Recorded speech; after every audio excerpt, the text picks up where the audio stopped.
Livre 3e, chapitre 7, Sagesse de Tholomyès. Cependant, tandis que quelques-uns chantaient, les autres causaient tumultueusement, et tous ensemble, ce n'était plus que du bruit. Tholomyès intervint. « Ne parlons point au hasard, ni trop vite, s'écria-t-il.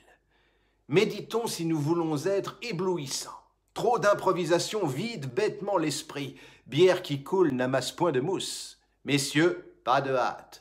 Mêlons la majesté à la ripaille. Mangeons avec recueillement, festinons lentement.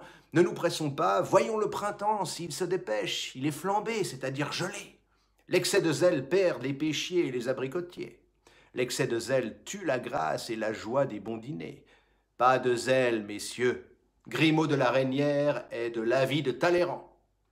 Une sourde rébellion gronda dans le groupe. « Tholomyès, laisse-nous tranquilles, dit Blachevelle. « À bas le tyran, dit Fameuil. « Bombarda, bombance et bamboche, cria Listolier. « Le dimanche existe, reprit Fameuil. « Nous sommes sobres, ajouta Listolier. « Tholomyès, dit Blachevelle, contemple mon calme. »« Tu en es le marquis, répondit Tholomyès. » Ce médiocre jeu de mots fit l'effet d'une pierre dans une mare. Le marquis de Montcalm était un royaliste alors célèbre. Toutes les grenouilles se turent. « Amis, s'écria Tholomyès, de l'accent d'un homme qui ressaisit l'Empire, remettez-vous. Il ne faut pas que trop de stupeur accueille ce calembour tombé du ciel. Tout ce qui tombe de la sorte n'est pas nécessairement digne d'enthousiasme et de respect. Le calembour est la fiente de l'esprit qui vole. Le lazzi tombe n'importe où, et l'esprit, après la ponte d'une bêtise, s'enfonce dans l'azur. Une tache blanchâtre qui s'aplatit sur le rocher n'empêche pas le condor de planer. Loin de moi l'insulte au calembour. Je l'honore dans la proportion de ce mérite. Rien de plus. Tout ce qu'il y a de plus auguste, de plus sublime et de plus charmant dans l'humanité, et peut-être hors de l'humanité, a fait des jeux de mots. Jésus-Christ a fait un calembour sur Saint-Pierre, Moïse sur Isaac, Échille sur Polynice, Cléopâtre sur Octave. Et notez que ce calembour de Cléopâtre a précédé la bataille d'Actium, et que, sans lui, personne ne se souviendrait de la ville de Taurine, nom grec qui signifie cuillère à peau. Cela concédé, je reviens à mon exhortation.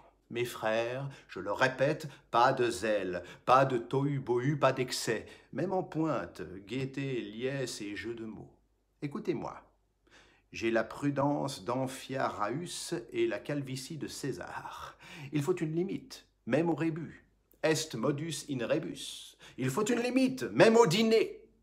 Vous aimez les chaussons aux pommes, mesdames? N'en abusez pas. Il faut même en chaussons du bon sens et de l'art. La gloutonnerie châtie le glouton.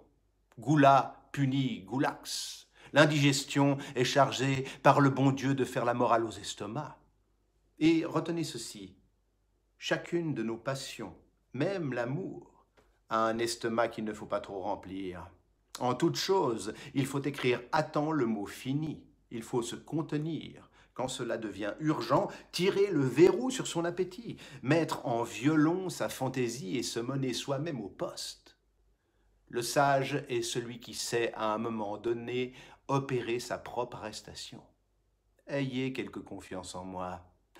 Parce que j'ai fait un peu mon droit, à ce que me disent mes examens, parce que je sais la différence qu'il y a entre la question mue et la question pendante, parce que j'ai soutenu une thèse en latin sur la manière dont on donnait la torture à Rome, au temps où Muniatus Demens était questeur du parricide, parce que je vais être docteur, à ce qu'il paraît.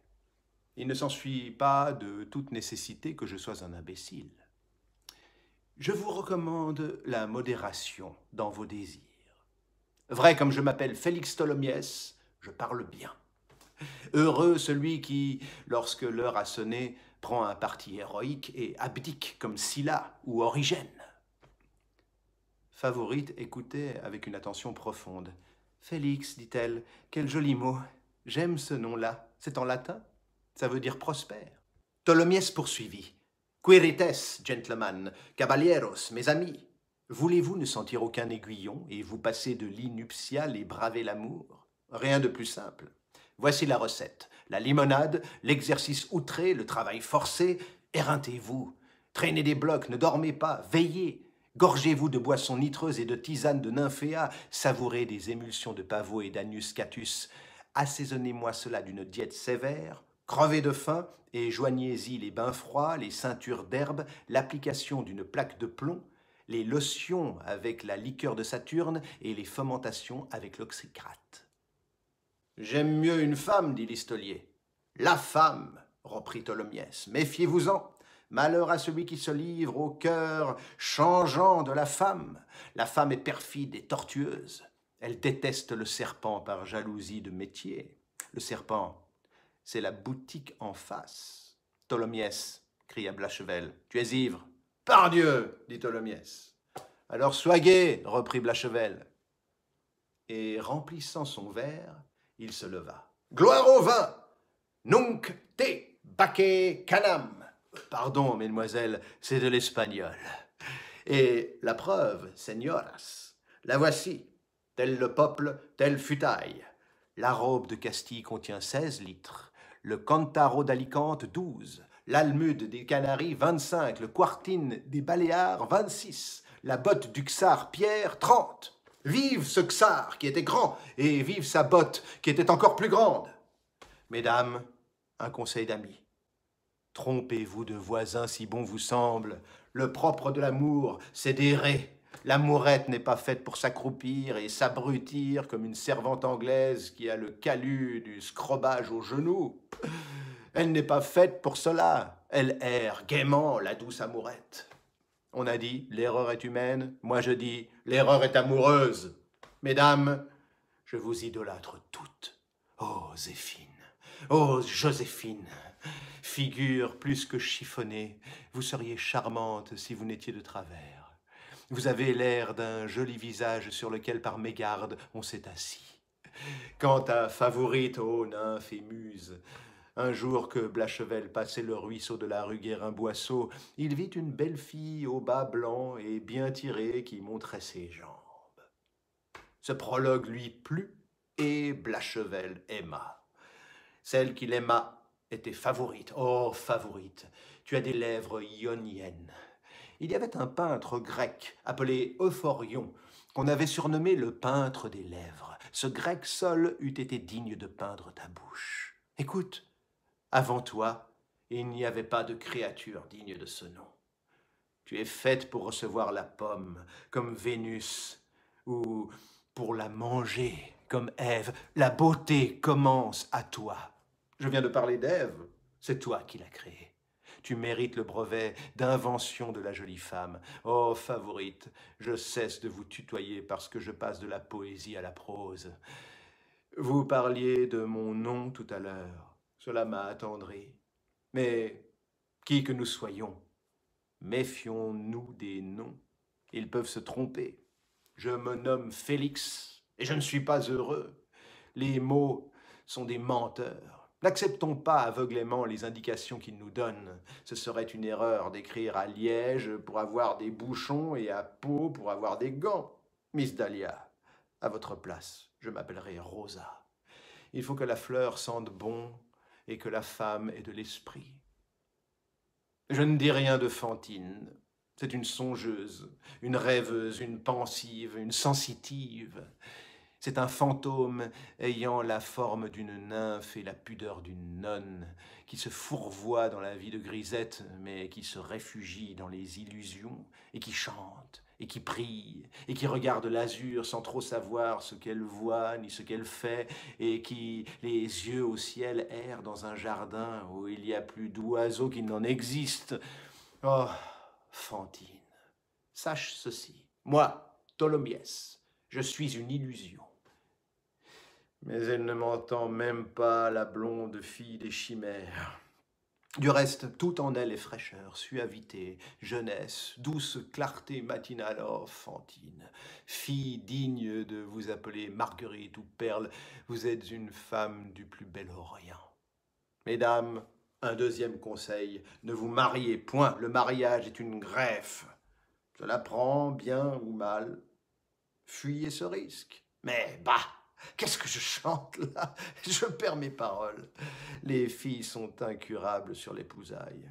Et tout ce que nous pouvons dire, nous autres sages, n'empêcherait point les giletières et les piqueuses de bottines de rêver des maris enrichis de diamants. Enfin, soit. Mais, belle, retenez ceci. Vous mangez trop de sucre. Vous n'avez qu'un tort, ô femme, c'est de grignoter du sucre. Ô sexe rongeur, tes jolies petites dents blanches adorent le sucre. Or, écoutez bien, le sucre est un sel. Tout sel est desséchant. Le sucre est le plus desséchant de tous les sels. Il pompe à travers les veines les liquides du sang. De là, la coagulation, puis la solidification du sang. De là, les tubercules dans le poumon. De là, la mort. Et c'est pourquoi le diabète confine à la phtisie. Donc, ne croquez pas de sucre et vous vivrez. Je me tourne vers les hommes. Messieurs, faites des conquêtes, pillez-vous les uns les autres sans remords vos bien-aimés. Chassez-croisez. En amour, il n'y a pas d'amis. Partout où il y a une jolie femme, l'hostilité est ouverte. Pas de quartier, guerre à outrance. Une jolie femme est un casus belli. Une jolie femme est un flagrant délit. Toutes les invasions de l'histoire sont déterminées par des cotillons. La femme est le droit de l'homme.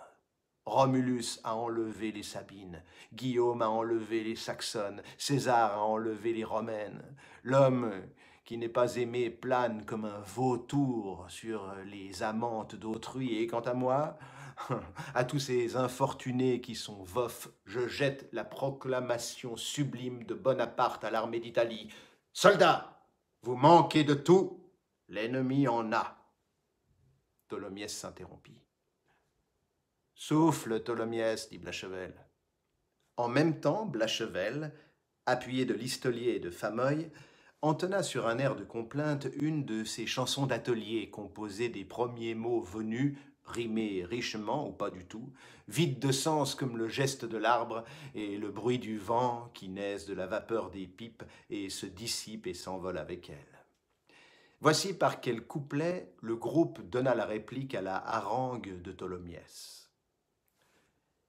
Les pères Dindon donnèrent de l'argent à un agent pour que mon Clermont-Tonnerre fût fait pape à la Saint-Jean.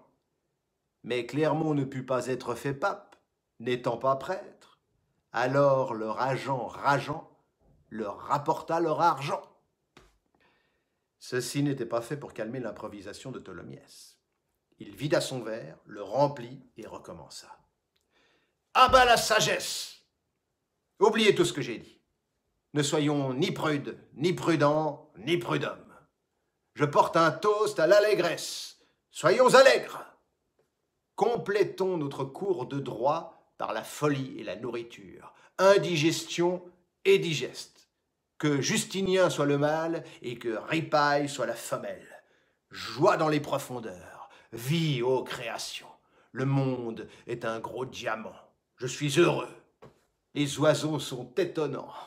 Quelle fête partout! Les rossignols sont un éleveliou gratis. Été, je te salue, ô Luxembourg, ô géorgique de la rue Madame et de l'allée de l'Observatoire, ô piou-piou rêveur, oh, toutes ces bonnes charmantes qui, tout en gardant des enfants, s'amusent à en ébaucher. Les pampas de l'Amérique me plairaient si je n'avais les arcades de l'Odéon. Mon âme s'envole dans les forêts vierges et dans les savanes, tout est beau. Les mouches bourdonnent dans les rayons, le soleil a éternué le colibri. Embrasse-moi, Fantine. Il se trompa et embrassa Favourite.